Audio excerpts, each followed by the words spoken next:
እባካችሁ እንዳታሳፍሩ በብር ምክንያት እንዳይሞትብኝ ባለቤት እባካችሁ ህይወቴን ታደጉልኝ።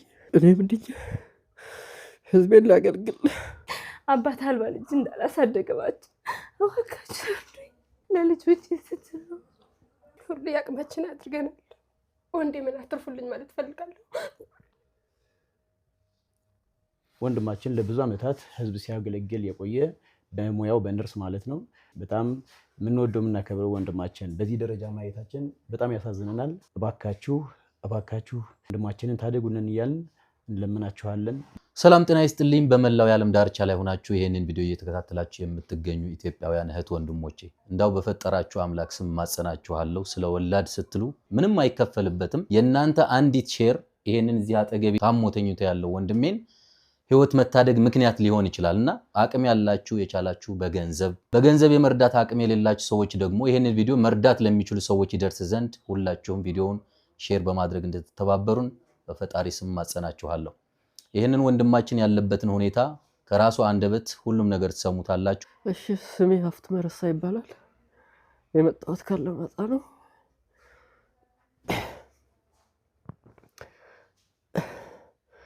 የምሰራው ያው በነርስነት ሙያ ነው። በተለያዩ መንግስታዊ ባልሆኑ ድርጅቶችም ስራ ቆይቻለሁ። ከላሊበላ ሆስፒታል ጀምሬ አላማጣ ሰርቻለሁ። መንግስታዊ ባልሆኑ ደግሞ በሳማርታን ስፐርስ በኤምኤስኤፍ ቤልጅየም ስራ ቆይቻለሁ። አሁንም የምሰራው በኤምኤስኤፍ ቤልጅየም ነው። ነገር ግን አሁን ባጋጠመኝ ድንገተኛ ህመም ምክንያት እዚህ ሆስፒታል ላይ ይገኛሉ ማለት ነው። ምንድነው ህመምህ? የህመምህ ሁኔታ ተነግሮሃል ወይ? አዎ ተነግሮኛል። ያው ህመሙ የደም ካንሰር ነው። የደም ካንሰር ነው ያሉኝ። በሀገር ውስጥ መታከም አይችልም። ያው በህንድ ሀገር ሄደህ መታከም እንደሚችል ነው የነገሩኝ። ነገር ግን አይደለም በህንድ ሀገር ያው በዚህ መታከም አቅቶኛል። ለዚህ ህክምና ወጪ የሚሆን ደግሞ ወደ 11 ሚሊዮን የተባለው። ክቡራትና ክቡራን እየሰማችሁት ያለው ነገር በእውነቱ እኔ በጣም ነው ያዘንኩት። አሁን የታመመው ህመም የደም ካንሰር ነው። ለዚህ ህክምና የሚያስፈልገው ገንዘብ ደግሞ 11 ሚሊዮን ብር ነውና ይሄንን 11 ሚሊዮን ብር እንኳን በሱ አቅምና አላቅም ብቻ በጣም ከባድ ነው። እዚህ ለመታከም እንኳን ራሱ አስቸጋሪ ሁኔታ ላይ ነው የሚገኙት ማለት ነው። ይሄንን ህክምና ለማድረግ ደግሞ ግዴታ ውጭ ሀገር ነው መሄድ ያለበት እንጂ ሀገር ውስጥ መሆን አይችልምና በጥቁር አንበሳም ሁሉም ነገር ተጽፎለታል ይመስለኛል። በዛም ጽፈውልሃል አይደል? ቦርዱ የጻፈል ነገር አለ? ተጽፏል። ያን ሰው ፍርማ ብቻ ነው የቀረው። አልቋል። 4 ሰው ነው የሚፈርምበት። እነሱና ያን ሰው ፍርማ ብቻ ነው። ከዛ የንቅለ ተከላው የሚሰጠው ኢንተርኔትና ደሞ ተልኳል ወደ ህንድ። እሱ እስከሚመጣ እንጠብቀው።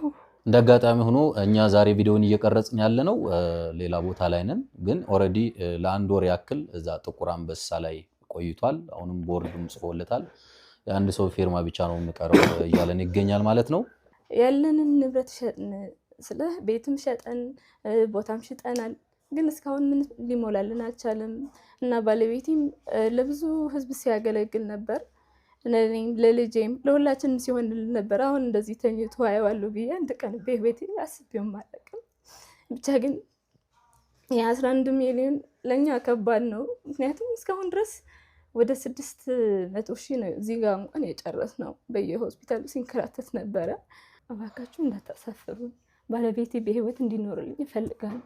ለኔም ለልጄም ልጄ ያለሷ አትሆንልኝ። ሁሌ ስራ ስንወጣ እግርን ይዛል። እባካችሁ ባለቤቴ በህይወት እንዲኖርልኝ እፈልጋለሁ። እሱን አጥቼ መኖር ይከብደኛል። ለልጄ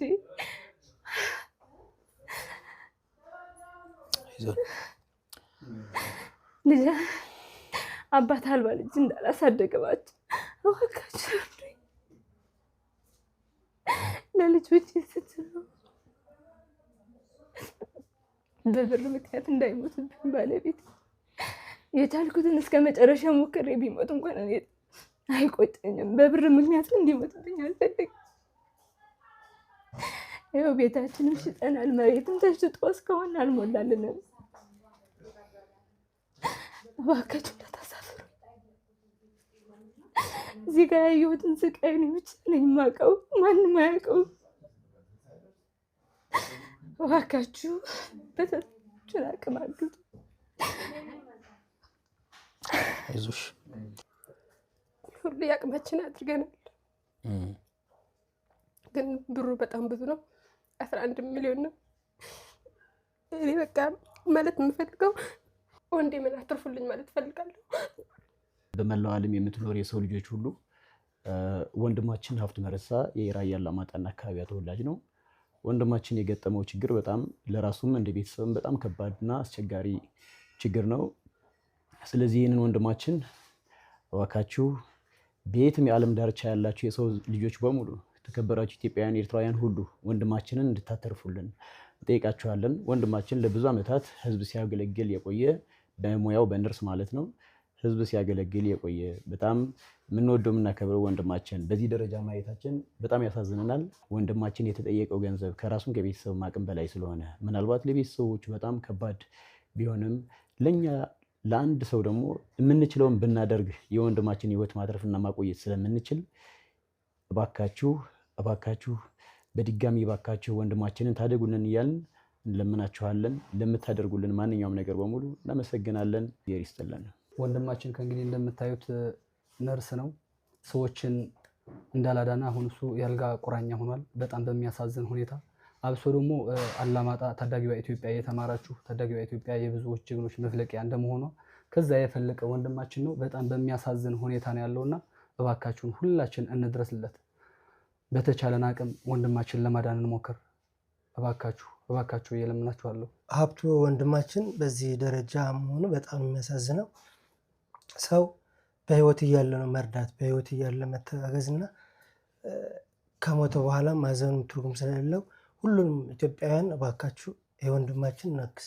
እህት ወንድሞቼ እንግዲህ ይህንን ወንድማችን የቻላችሁትን ያቅማችሁን ለማገዝ የባንክ አካውንትና ስልክ ቁጥር ከባለቤቱ አንደበት እንሰማዋለን። የአቢሲኒያ ከሆነ 15 23 06 92 7 አቢሲኒያ ባንክ። ኦኬ። የኢትዮጵያ ንግድ ባንክ ደግሞ 1000 27 73 72 28 6 የኢትዮጵያ ንግድ ባንክ ስልክ ቁጥር 09 20 28 40 65። ስሙ ደግሞ ሀፍቱ መረሳ ይላልና የሰው ልጅ ስላለው ስለሞላለት ወይም ስለተትረፈረፈለት ብቻ አይደለም ሰውን የሚያግዘውና ካላችሁ የቻላችሁትን ከቁርስ ከምሳ ያላችሁትን ሁሉ ያቅማችሁን ብታግዙ የዚህን ወንድማችን ህይወት መታደግ እንችላለንና እነዚህ ቤተሰቦች የዚህ ወንድማችን ህይወት በኢትዮጵያ ህዝብ ላይ ጥለዋልና እባካችሁ የቻላችሁትን ሁሉ በማድረግ እነዚህ ቤተሰቦች እንባ እንድታብሱ በፈጣሪ ስም ማጸላለው። እናመሰግናለን።